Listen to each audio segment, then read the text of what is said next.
This is VOA News. I'm David Byrd. Republican members of the U.S. House of Representatives submitted a list of witnesses they want to testify in the Democratic-led House impeachment inquiry against President Donald Trump. AP's Ben Thomas has more. GOP members of the committees conducting the hearings have released a list of at least 8 people they want to hear from, among them former Vice President Joe Biden's son Hunter and the anonymous whistleblower. But Republicans need the committee's approval to summon their witnesses, and Democrats are in the majority. Chairman Adam Schiff offered a quick response, saying he won't let the hearings serve as the vehicle to conduct sham investigations into the Bidens or the 2016 election. Nor will he let the hearings aid what he calls Trump's effort to threaten, intimidate, and retaliate against the whistleblower. Ben Thomas, Washington. At least 6 people were killed and more than 100 others wounded when Iraqi security forces opened fire on protesters in central Baghdad.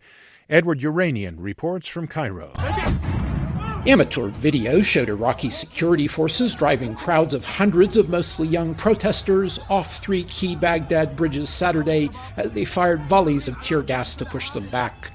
Young men wearing surgical masks and headscarves to cover their faces skirmished with security forces on several major thoroughfares.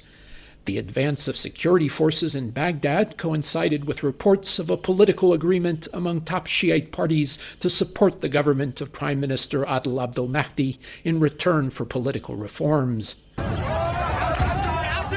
Meanwhile, Iraqi security forces fired tear gas overnight to disperse protesters camped out in front of government headquarters in the southern port city of Basra. Edward Uranian for VOA News, Cairo. For more on these stories, be sure to visit our website, voanews.com. You can also follow us on the VOA mobile app. This is VOA News. German Chancellor Angela Merkel led a series of commemorations on Saturday in Berlin to mark the 30th anniversary of the fall of the Berlin Wall, the barrier which divided the city during the Cold War until it was breached and torn down on November 9, 1989. Merkel, who grew up in communist East Germany, said the Berlin Wall is gone, and that teaches us that no wall that excludes people and restricts freedom is so high or so wide that it cannot be broken through.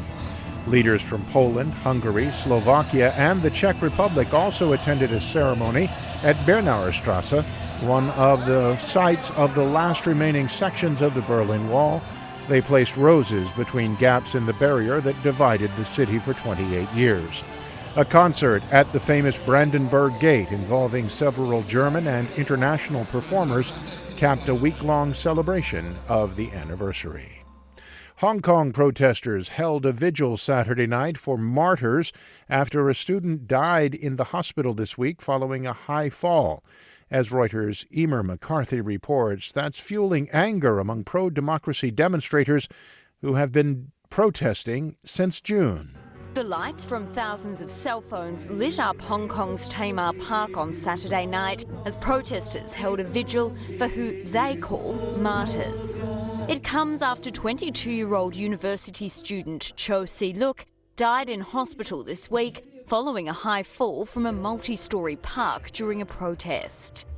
Although we feel sad, we need to continue our movement. So we need to gather together and hear and voice out something to the government and to the police force. Protesters secured rare permission from the police to hold the evening rally. That's Reuters' Emer McCarthy. India's Supreme Court awarded a bitterly contested religious site to Hindus on Saturday. Reuters' Lauren Anthony reports. The decision paves the way for the construction of a Hindu temple in the northern town on the site of a ruined mosque, destroyed by a Hindu mob in 1992. A proposal Prime Minister Narendra Modi's ruling Hindu Nationalist Party has long supported. In light of the result, Modi appealed for peace. There should not be any place for fear, bitterness and negativity in New India. The message of today is of uniting, is to unite and is of living together. Representatives of the Muslim group involved in the case criticised the judgment as unfair and said it was likely to seek a review of the verdict. I'm David Byrd, VOA News.